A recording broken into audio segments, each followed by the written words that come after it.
A very good Thursday evening to all our viewers. This is Primetime News and we are coming to you live and direct this evening from our Newsfirst studios in Colombo. Bringing you the news tonight, I'm Joel Outskun. And I'm Zeenat Musafir. Let's take a look at today's headlines. Speaker's response to President's statement on Constitutional Council causes a stir in Parliament. Parliament elevator breaks down, 12 MPs trapped for 20 minutes. Debate on national government postponed. 3 aides of underworld kingpin Makandure Madush arrested in Vattala.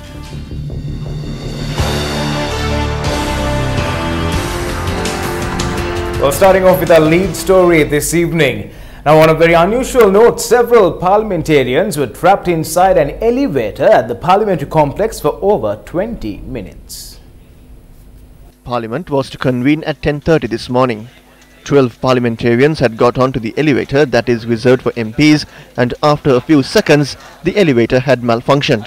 MPs who were inside the elevator were Dinesh Gunawardena, Bandula Gunawardena, Chandima Virakodi, Vimal Virawansa, C.B. Ratnayaka, Dallas Alahaperuma, Chandusari Gajadira, Gramini Lokuge, Mahinda Yapa Abewardena, Ranjit Zoisa, Dayasiri Jayasekura, and State Minister Ranjit Alvihare.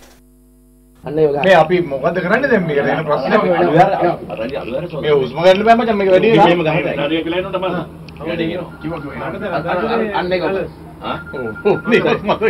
Technical staff technical staff දැන් මේක international news එක නෑ ජාත්‍යන්තර ප්‍රවෘත්තිය international එක ගන්න මේක කෙලින්ම අගනාත්මක කුමන්ත්‍රණයක් කාටකාටරි ගන්න මෙයාටත් කොහොමද අගමැතිතුමා කැමති නෑනේ ඈ අදාළ එක්කෙනා නෑ මෙතන ඩාඩි දානවා ඩෙපියුටි ස්පීකර් මෙහෙමයි නෑ මේක දැන් කඩා වැටෙන්න පුළුවන් පල්ලයට යන්න පුළුවන් කපාට මොකද දන්නවද මේ ඇත්ත දැන් මොකද හිටපු ගාන ලොකු මේක පල්ලයට යන්න පුළුවන් ටක් ගන්න ඔව් පල්ලයට බයින්න වෙන්නේ නෑ හරි යන්න කිව්වට ඒක යාළුවනේ කතා කරේ පුදුම බයිල්ල නෑ ඉතින් දන්න ගාතාව කියු ගන්න ඉතින් වෙනව කරන්න දෙයක් නෑ හලෝ අරණීය මත්ත කුසලේන යන්තම් ගාමෙන් ලෝකේ කතා මේ ලිෆ්ට් දින වෙලාව අපේ අපි ඉන්නේ කාටවත් ඔව් ගන්න බෑ අර ඉන්න බැරි සිකුඩි නේ අපිට මේවා හෙලෝ මාත් ලිෆ්ට් එකේ ඉන්න වෙලා දැන් නම් ගිහිල්ලා වාරි වෙනවා දැනුම් දීලාලු තියෙන්නේ දැනුම් දුන්නට උන් ඉන්නේ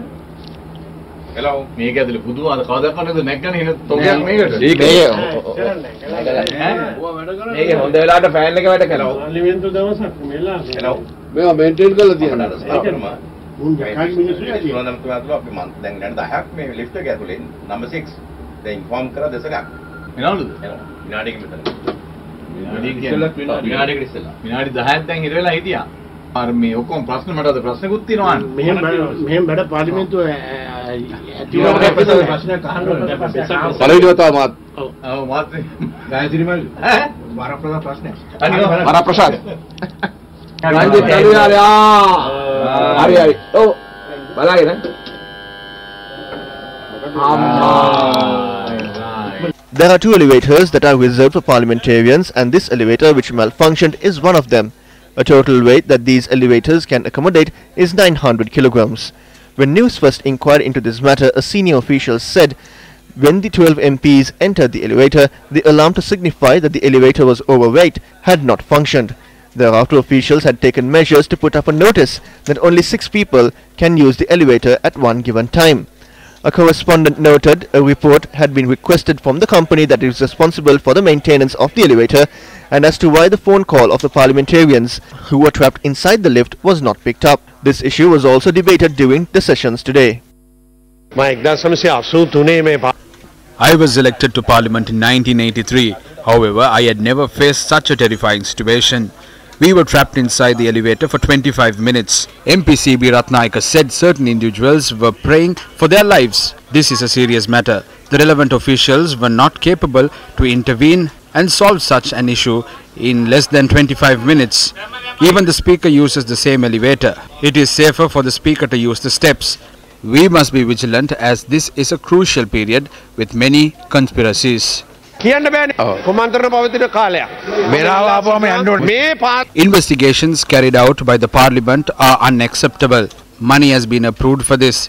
It is best if the speaker issues a notice requesting everyone to use the stairs.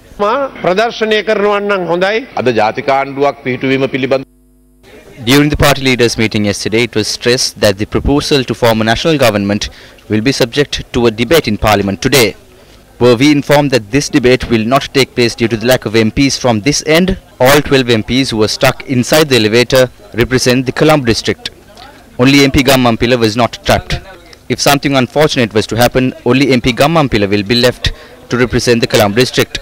MP Gammampila should refrain from using the elevator. As rumour has it, he will be contesting at the upcoming presidential elections.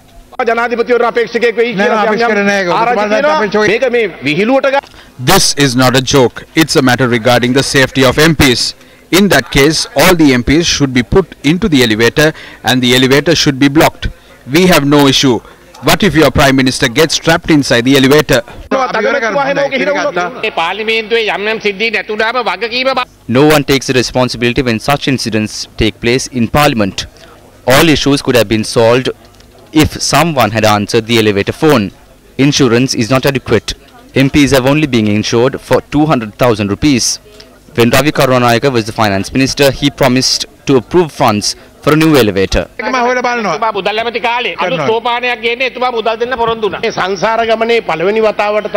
This is the first time I experienced being trapped in an elevator. There were 12 MPs trapped. It was only then we understood that severity of being trapped in an elevator. I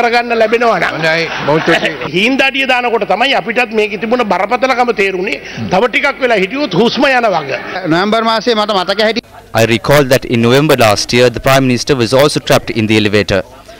This was when damage was caused to the microphone in Parliament. Dear Speaker, this is a conspiracy.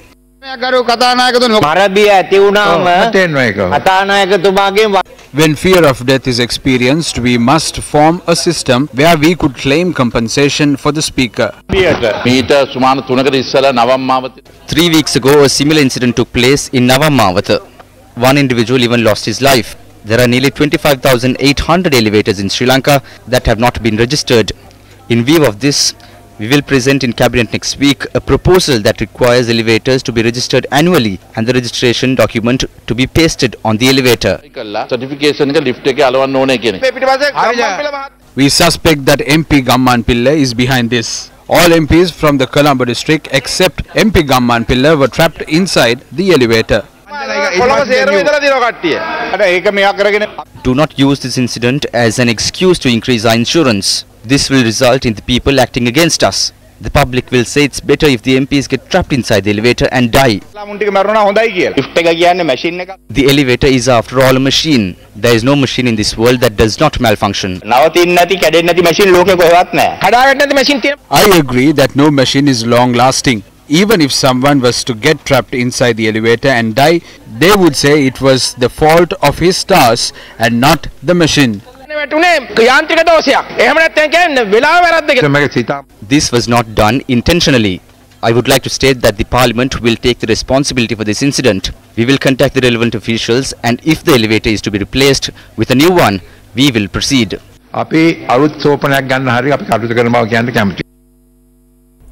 The leader of the House announced in Parliament today that the debate on the proposal to form a national government will be postponed to the next parliamentary session.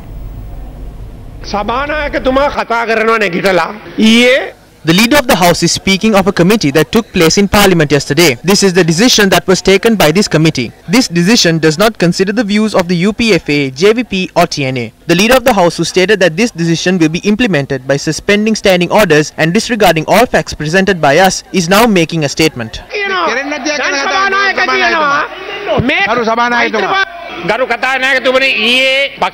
Speaker, the ideas presented during the party leaders meeting yesterday and the ideas presented by the Speaker were presented to the Prime Minister. The Prime Minister, respecting all ideas presented, requested that the debate on the proposal to form a national government be included in the agenda of the next parliamentary session.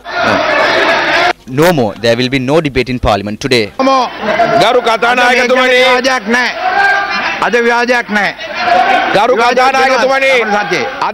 We are ashamed of the fact that the Speaker does not act according to the decisions taken at the party leaders meeting.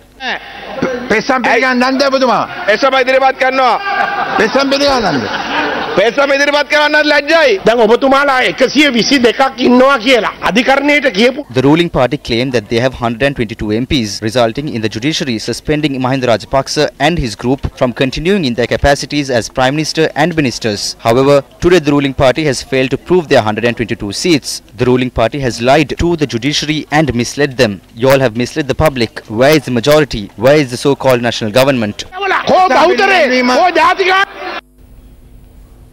Well, still in news from Parliament, now a debate has taken place regarding the West Coast Company, which is a subsidiary of Lanka Transformers Limited, which is partly owned by the Ceylon Electricity Board. Now, this company owns the power plant in Kerawalapitia as well. This is the power purchase agreement for the power plant submitted to the Oversight Committee on the 4th of May 2017. We have studied this. We have found a number of anomalies in this. This is one point here. When you compare the total capital cost recovery rate, we are spending $643 per kilowatt in Kalanitissa. We would be spending $2021 at West Coast. A large sum has been obtained. As per the calculations, we are losing 20 billion annually as a result of this. If you consider this from the date of the agreement was reached, this amount would exceed 200 billion. As the subject minister, explain to the chamber what action you will take against the people who are responsible for this.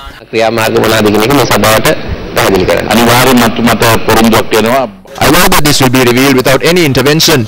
63% of LTL belongs to the CEB. West Coast is a subsidiary of this. This is a serious issue where a court case has been filed on the 28th of January 2019. This is the problem when they work without any discipline. We are asking the Supreme Court to make this a company that belongs to the government. As per the 19th Amendment to the Constitution, all institutions where 51% or more shares belong to the government, those should go to the Auditor General, or else they should be audited privately and a report submitted. I will solve this issue. There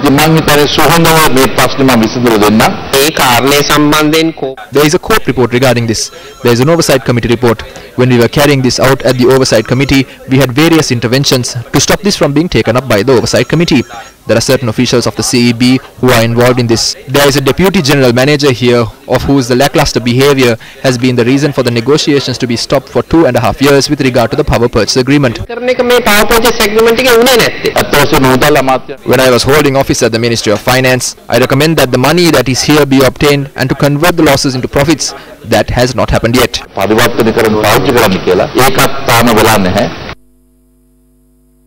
Much time has lapsed since Newsfirst first exposed the extent of embezzlement and the deprivation of profits, rightly due to the people of Sri Lanka through companies like LTL and West Coast, which were established with funds from the Ceylon Electricity Board.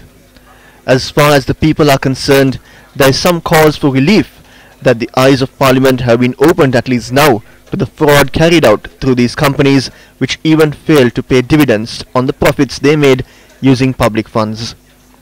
Similarly, whilst many were unable to comprehend the extent of the losses caused by the bond scam when first reported on it, following the revelations that have come to light through the Presidential Commission of Inquiry, these exposés have been confirmed as fact. However, we are yet to see any concerted effort to investigate the second bond scam perpetrated in 2016, and there appears to be no interest in conducting a forensic audit into the first bond scam.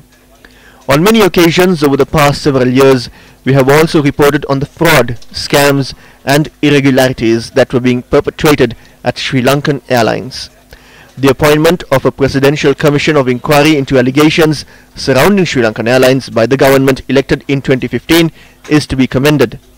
Whilst we continuously exposed fraud and corruption surrounding expressway projects, the recent report of the Committee on Public Enterprises has vindicated and confirmed the truth on our reportage.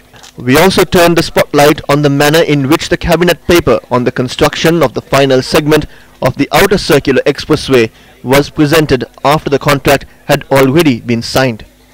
As a premier news organization, we ensure that all exposés carried by us are substantiated with documented proof and other evidence, and we stand by the accuracy of our reporting. This is Primetime News, and we are still following up on some news here at home. Now, newspapers reported today that the Ports, Shipping and Southern Development Minister Sagar Ratnayaka gave instructions to the Sri Lanka Ports Authority to beef up security in and around the Colombo port area. Now, following an event at the Colombo port today, the minister responded to the questions raised by journalists.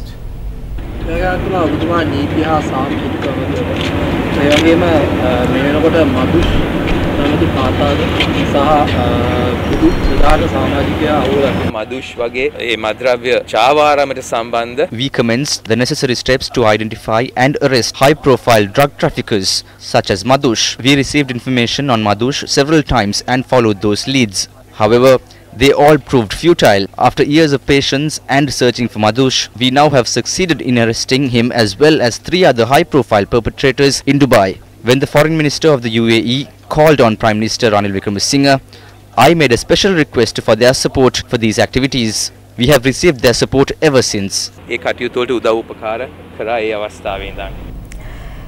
The Attorney General's Department says it has not been approached with a request for legal assistance in order to extradite notorious underworld leader and drug kingpin Makudure Madhush and others who were arrested in a hotel in Dubai. Attorney General Jayantha Jayasuriya stated that the Attorney General's Department is ready to provide assistance at any given time. Meanwhile, 3 alleged associates of Makandure Madhush and D. Manju were arrested in Wattala this morning.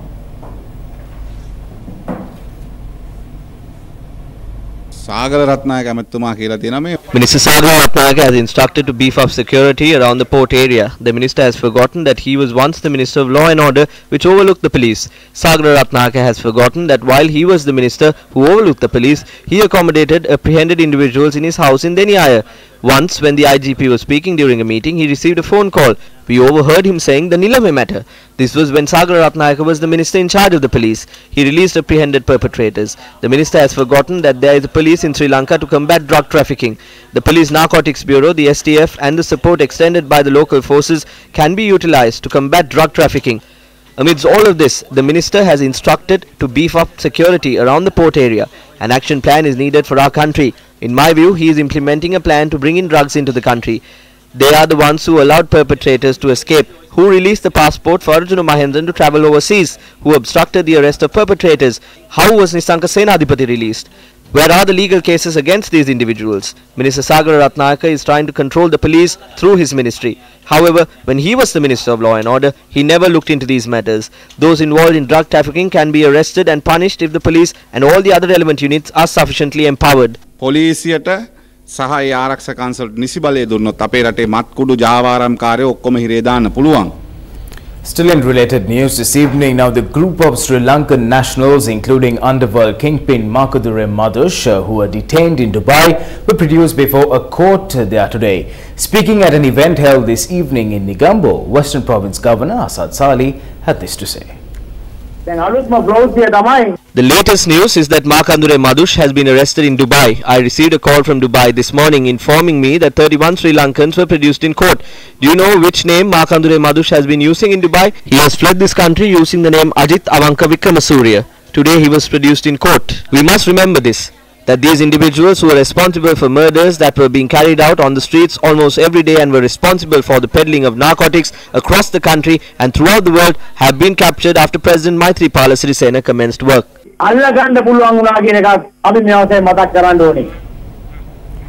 The Supreme Court today decided to consider the case filed against former Chief Justice Sarath N. Silva on contempt of court charges on the 8th of May.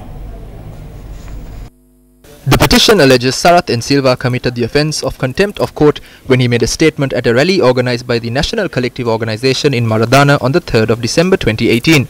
This petition was filed by Professor Chandragupta Tenwara and 2 others. The petition also seeks an explanation from the respondent to why he should not be disbarred. The case was taken up before Supreme Court Justices Priyantha Jayawardena, Murthu Fernando and EAGA Amarasekara. Today, Justice Priyantha Jayawardena announced he would recuse himself from hearing the case, citing personal reasons, and it was ordered for the case to be considered on a separate date. President's counsel Upul Jayasuriya, appearing for the petitioners, raised an objection when Sarath N. Silva, dressed in civil attire, attempted to take a seat in one of the chairs allocated for counsels. An attorney is causing disrepute to me. He said that I cannot even sit in the second row. I have held the post of Chief Justice for 10 years. I am a President's Counsel. He is telling me that I cannot sit in the second row. If he is asking me to sit on the floor of the courtroom, is this justice? Having given me this much thought, I call on lawyers not to go around blaming me. I come here as a humble man with the respect to the court. We need a mandate to challenge this injustice. Speaker Karul Jasuri, the ex-officio chairman of the Constitutional Council, issued a response today to the statement made by the President in Parliament yesterday on the functioning of the Constitutional Council. Now, the Speaker's remarks caused a stir in the House. Since His Excellency the President expressed his views in Parliament yesterday on the appointment of the Honourable Justices and the procedure followed by the Constitutional Council, I consider it a responsibility of the Constitutional Council to make certain clarifications. The statement he made yesterday to the effect that the Constitutional Council does not give any consideration to seniority is false. We said that seniority cannot be followed as the only metric.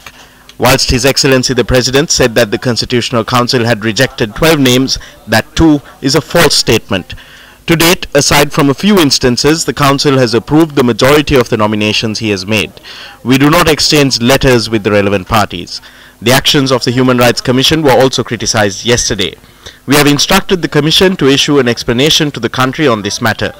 Nevertheless, as a mark of respect for the members of that commission, we consider it a duty of the Constitutional Council to clarify 2 points raised by His Excellency the President.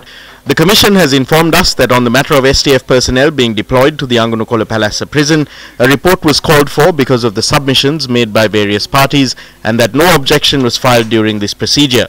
They had followed the prevailing procedure, seeking clarifications only. Honourable Speaker, this clarification was regarding the statement made by His Excellency the President in Parliament yesterday. We cannot be satisfied with the points you have raised. It is very clear today that there is a major crisis that has arisen in the judiciary. On what you said regarding the appointment of the Honourable Justices,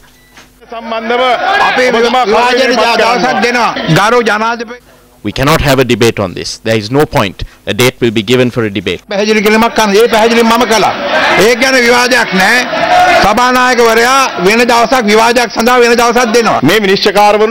If you have that right, then we have a right too.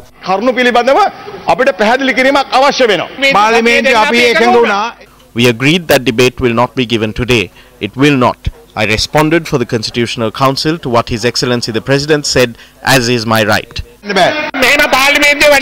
Honourable Speaker, if they are going to work in Parliament in this way, then we will certainly not grant a debate on the Constitutional Council. We will not grant it, Honourable Speaker. Let alone the President, no one can come to this Parliament and shape the law the way they wish. Under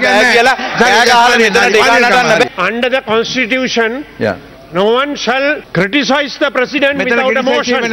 You embarked on a statement which went to criticize the President who came to the House yesterday and made very responsible statements in relation to the Constitutional Council and various other frauds, violations that have been conducted under this government. Right, okay.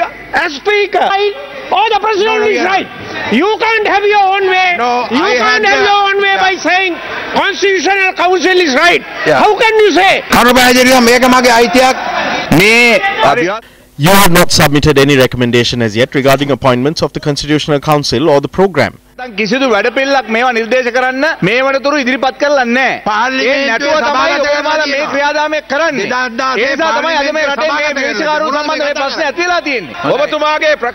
your statement, you said that not a single justice is considered if the Chief Justice does not agree. So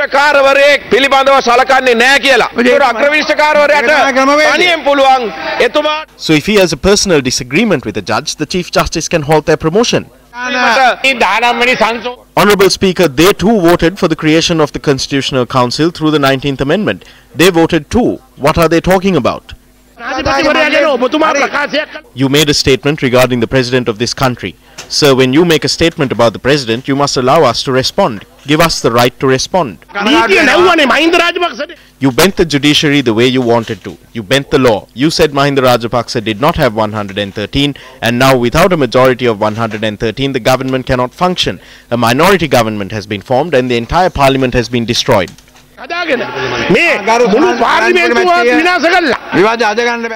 A debate cannot be held today. We will hold a party leaders meeting and meet in 10 minutes.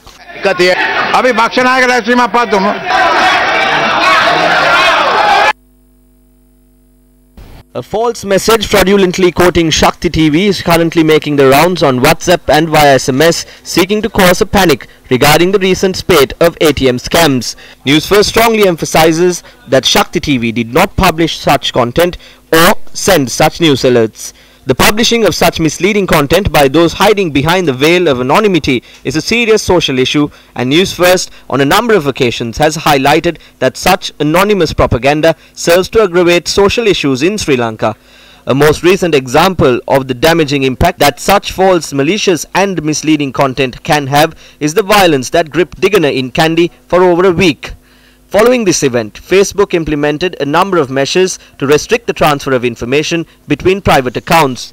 At present, WhatsApp, a Facebook subsidiary, has also taken steps to restrict the number of messages that can be forwarded by a single user. However, the publishing of false information from behind the cloak of anonymity continues seemingly unabated. Do you recall the recent behavior of a group of masked individuals opposite several media organizations? Is it not possible that those who cover in fear of true information being given to the public are also behind these faceless, nameless entities that are spreading fake news? The ownership and management of the print and electronic media in Sri Lanka is openly known to the public. All print and media organizations in Sri Lanka, regardless of a political stance, will stand responsible for its news reports. This is unlike the nameless, faceless and spurious reports spread on social media more often than not by entities connected to politicians of the government and the opposition. The people are keenly aware of who these cupboards are, covering behind social media and spreading false news without facts, with nothing but the intention of causing panic, chaos and public unrest. Well, now today is the 23rd day of the Sports First Alliance Platinum Awards promotional campaign. Platinum Awards ceremony is organized to assess and award talented sportsmen and women in Sri Lanka. The promotional activities were held at St. Thomas's College, Mathura, with the participation of officials from the Ministry of Education, the Capital Maharaja Organization and Alliance. Baseball, rugby and football were introduced to the sportsmen and women in the area. The gold medal for the best sportsperson in the Mathura district was awarded to Hasanti Madhumali, who is an athlete from Sujata Vidyalaya, Mathura. Football player Rohan Ryan from Rahula College won the silver medal, while athlete Evanti Meshika from St. Mary's Convent, Mathura bagged the bronze medal. Meanwhile, the Torch of Hope commenced its journey from Mathura to Galle. The torch reached Galle, passing Merissa and Kogala amidst the warm welcome from the crowds gathered beside the road. The promotional activities will be held centering the Galle town tomorrow. Well, on that note, we wrap this edition of Primetime News. More of the trending and latest stories follows on our website, that is www.newsfirst.lk. I'm Joel Outskor. And I'm Zeenat Musafa. Good night. Good night.